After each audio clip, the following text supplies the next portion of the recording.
बाक्सानि सुबनखाथायाव हानजासे हिनजावफोर जोलुर गेलेनायनि गेजेरजों गावनि इयुन जिउ दानायजों लोगोसे हारि आरो हादरनि मान लाखिनो थांखि। गावबा गावनो गेलेग्रा फोथारखौ साखोन सिखोन खालामनानै लादों आइजो जोलुर हानजाया। बाक्सा जिल्लानि भारत भुटान सिमना सेराव थानाय सुबनखाथा गोजौ फरायसालिनि गेलेग्रा फोथाराव थांनाय 3 दाननिफ्रायनो ओनसोलनि कनभेन्ट नेशनेल जोलुर गेलेनो मोननानै देरहाबोनाय खेला गेलेगिरि सुजाता बर'आ ओनसोलनिनो नर्थ इस्ट क्लाबनि मददजों सा 35निबो बारा गोबां हिनजावसाफोरखौ बुथुमनानै गावनो जोलुर गेलेनो जुनै फोरोंथाय होगासिनो दं।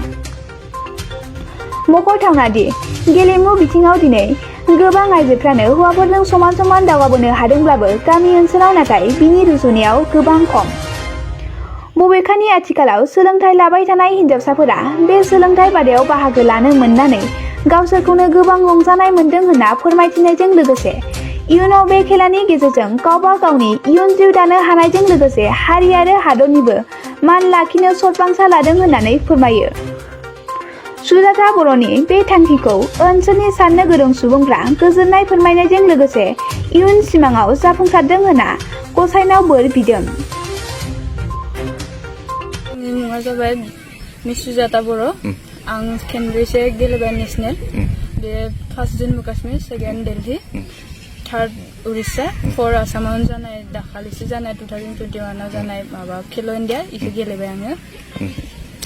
दा नुनो मोनदों नोङो गामिनि हिन्जावसाफोरखौ दिहुननानै जिखिनि खेलानि फारसे दावगाहोनो दिहुनना लाबोदों बे बेलायाव माबायदि हाबाफारि लादों?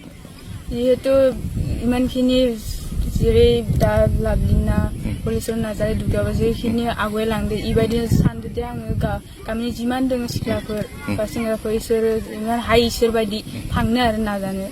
जिहेतु नेशनेल इन्टारनेशनेल गेलेनो हायो बेखौनो आङो एसे गामिनिफ्राय जिमान हायो नाजादो आरो इसोरखौ। दा साबेसे हिन्जावसाफोरखौ बेवहाय माबा सोलोंथाइ होगासिनो? दा सान्दि 35 जाना दङ।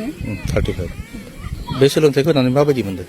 दा मोजाङानो आंनाबो, जिहेतु आंबो गेलेगिरि, जिहेतु इसोरखौबो जिमान हायो आं बायदिनो नेशनेल गेलेनो हानाय बेबायदिनो सानदों आरो इसोरबो जिमान हायो लांनो हानाय।